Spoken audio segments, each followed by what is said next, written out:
everyone, I'm Dr. Mel from City Skin Clinic. Welcome back to our channel.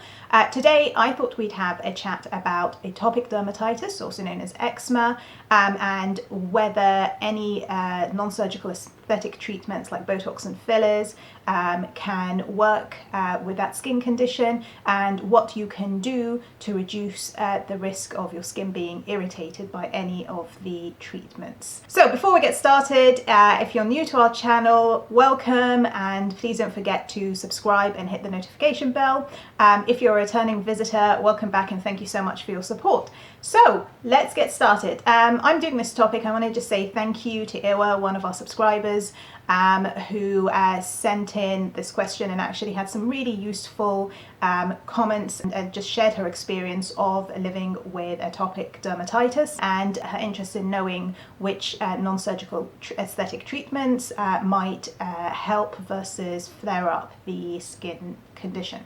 So before we start, what is atopic dermatitis? Well, it's commonly known as eczema, and it's an inflammatory condition. Normally kids start to develop it around the age of 5 onwards, but some people may develop it a bit later. We don't know what causes it, but we do know that it is an inflammatory response, and what happens is your skin becomes incredibly sensitive, it is easily irritated, and it manifests as having dry skin, thin skin, a really very thin skin barrier. It can be itchy, it can be painful, it can crack easily. You may end up having even the worst situations, sores over this area. Most commonly, especially in children, you see it in the kind of creases of the elbows and behind the knees, but it can really occur anywhere. The hands can be particularly badly affected. It is a relapsing, remitting skin problem, so there are some things that may trigger the inflammation and may irritate the skin. Commonly these can be reagents, so think some certain types of soaps, maybe some perfumes, additives in skincare or in cosmetics. For some people it can be a change in the weather, so really colder weather sometimes can cause irritation. Allergens, so atopic dermatitis, most people with it often also have eczema or allergies like hay fever, and so that's one of the reasons that's an inflammatory condition. So for example, it may be triggered by certain types of pollens or plants, and the severity of it, different people have different symptoms. So some can be very severe, and like I mentioned with the sores and the itching and just really being in pain with your skin all the time, it's horrendous, and other people may have much milder conditions and that can change. What I would say is if you are someone with moderate to severe symptoms, you should absolutely be under the care of a dermatologist who can help firstly test you for any allergens to just make sure that you minimize the triggers, but also there are treatments. It's not a condition that is at the moment curable, but there are many treatments that can reduce the severity of it. It can be simple things like increasing the use of barrier creams, things like Eucerin or emoliating lotions. It's also about not irritating the skin. Detergents are a big culprit of that.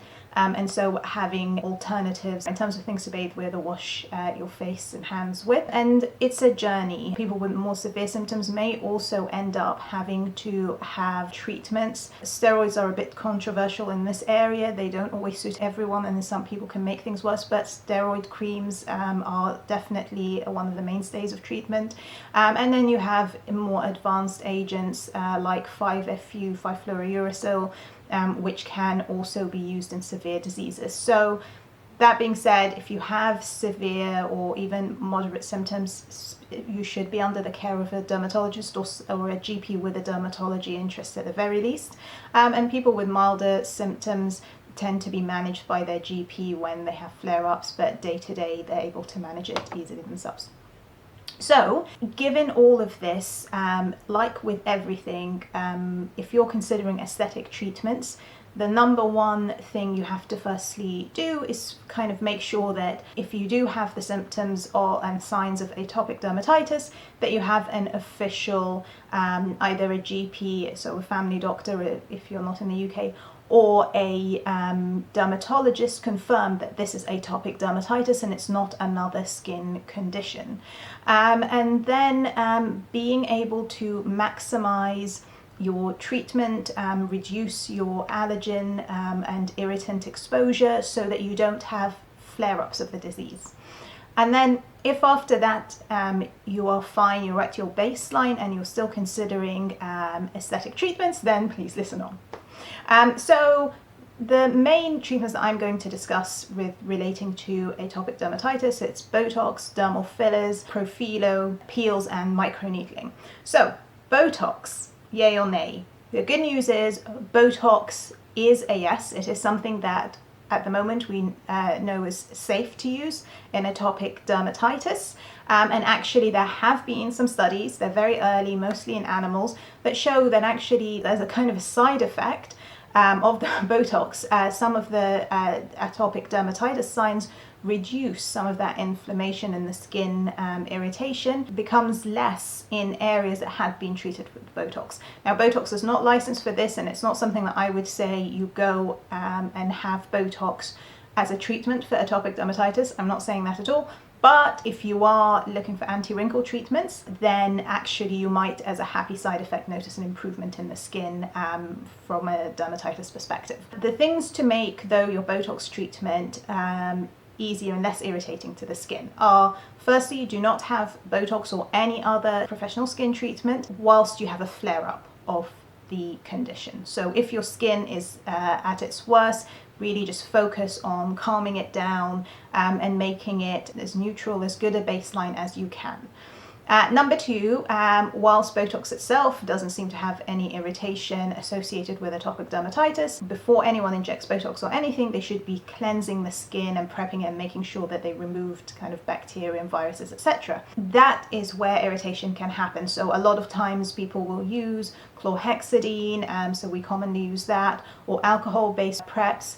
And these can irritate the skin. So if you're going to a clinic, ask them what gentler skin prep solutions they use. So for example, we have Clinicept as well, and we really like that in areas where there's delicate skin, especially in people with sensitive skin or conditions like dermatitis.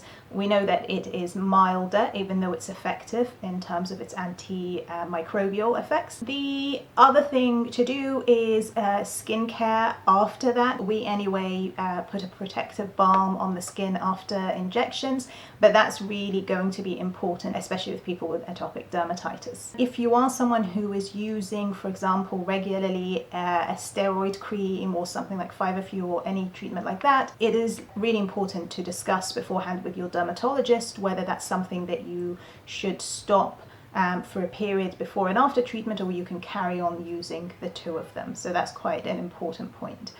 So Botox is good. Dermal fillers. So again, hyaluronic acid dermal fillers, there is no evidence that they kind of make dermatitis worse. There's no evidence that they should not be used in atopic dermatitis. It's not like with Botox where there are some very early studies that show that can help. That's not the case with dermal fillers, but there's also nothing to show so far that it can worsen or should not be performed in someone with this condition. That being said, again, I think in that situation, skin prep is incredibly important, and making sure that it's nothing that irritates the skin. What you use for aftercare after the filler is really important. And then also making sure that you have this treatment when you do not have an active flare-up. That's really important. But also really, really important, and this is why we always advocate hyaluronic acid dermal fillers, because they are dissolvable. So I absolutely do not recommend this. Firstly, anyone in their face or neck get non-hyaluronic acid based fillers. And in fact, I don't recommend them anywhere other than Radiesse in the back of the hands. But really make sure that you have hyaluronic acid fillers if you are going to get fillers, because they can be dissolved should you have a rare complication or should you have a flare-up or need to get rid of them. So that's super, super important to bear in mind. And then I know, so Ewa had asked specifically about Profhilo in the back of the hands. And so again, that's something that there is no evidence one way or the other that can make things worse. I do know with Profhilo, initially, because the injection's more superficial and it's a very, very high concentration hyaluronic acid that spreads. With Profhilo, if you are going to have it, just bear in mind that that can stress the skin out.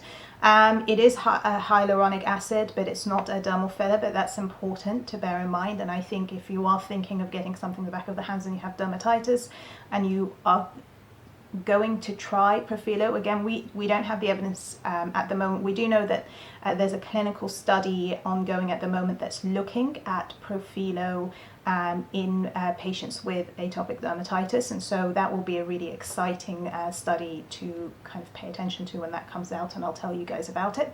But if you were someone who's looking to try it, again, make sure firstly that you do not have an active flare-up of the disease, that your skin is in good condition. So this applies to all treatments. You don't have any sores, you don't have any cracked or damaged skin. It's really in its best possible place before you have these treatments, and that reduces the risk of something going wrong or inducing a flare-up of your dermatitis. In theory, Profhilo, because it boosts the skin quality and hydrates it, that is a very desirable thing for most people, especially people with atopic dermatitis. But it's just knowing that we don't know what the data is at the moment. It's probably going to be like dermal fillers, where there isn't really a contraindication, but it's a newer product, and so be cautious when it comes to making these decisions. And then there's things like chemical peels.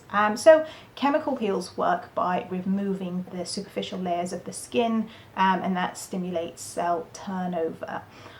Personally, I think chemical peels, to be honest, along with laser treatment, they may be a step too far in someone with atopic dermatitis. I think the skin barrier is already thin, the skin itself is very prone to irritation, and it's likely that peels will be a step too far, and so I recommend avoiding them. If you have a dermatologist, you can discuss maybe, rather than peels, kind of exfoliants, and maybe really mild peels like enzyme peels that are less potentially irritating. But even those, I suspect you would need to prep your skin over a period of time. But right now, I think peels are probably something you may want to avoid, like laser. Microneedling, on the other hand, can be something that you can use. However, it needs to be approached with care. So microneedling causes tiny micro injuries in the skin that stimulates collagen and vascularization, and you get plumper, kind of more elastic, thicker skin. However, if the skin is incredibly thin, it's incredibly fragile, can easily tear, then with microneedling, especially if there are kind of longer needles being used, that can actually damage the skin, and you could end up with irritation, you could end up with scarring, and so that has to be approached very careful. And I'd say if you're considering microneedling, you really shouldn't have be someone who suffers from severe atopic dermatitis. You should definitely not have a flare-up, and probably having a patch test of an area before having the whole treatment. So patch test a discrete area that also has atopic dermatitis, just to see what that's like. Because what you don't want is to induce a flare-up of the skin, and what should have been a treatment that improves the quality and appearance of your skin ends up making it much worse. So, I can take a breath. So, that being said, with all of these treatments, the most important thing is having your skin in a good condition, as good a condition as it can be, not having any active flare-ups. If you have moderate or severe atopic dermatitis, you at least should be under the care of a dermatologist, and really the person doing these treatments should be a dermatologist as well, who is familiar and treats people with atopic dermatitis, because they may have other things that they can do or give to prep your skin and reduce the risk of anything bad happening. And again, Botox is fine if your skin is in its best condition. Fillers shouldn't be a problem. hopefully Profhilo, as more studies are done, we realize is actually not a problem and maybe even beneficial. Stay away from any non-hyaluronic acid dermal fillers, and then I would say anything that's incredibly irritating to the skin, like peels or lasers. I would stay away from these unless your dermatologist is able to prepare your skin and has some sort of protocol they've developed treating other patients like you that in short reduces the risk of anything happening. And again, microneedling, that's really on a patient by patient basis, because again, the idea is to only do things that will improve the quality of the skin and reduce the risk of inducing flare-ups or scarring, which can happen if the skin is fragile. So I hope you found this useful. It's a little bit of a whiz through, but you know, we're a community and I thought this was a really interesting question and I hope you found it useful. There have been a few other questions that I'm making videos about. So in the upcoming video, I know there were a lot of questions under the chemical peels for skin of color, particularly about TCA peels and skin of color and how to prep skin of color for kind of more involved peels like TCA peels. So that video is coming up, and so is another video about 360 lipo and other alternatives to BBL, because that video also received a lot of feedback and comments and questions. If you have any questions or any topics that you'd like me to cover in future videos, please leave a comment below. If you haven't done so already, don't forget to subscribe to our channel and hit the notification bell, and give this video a thumbs up. Until next time, stay beautiful.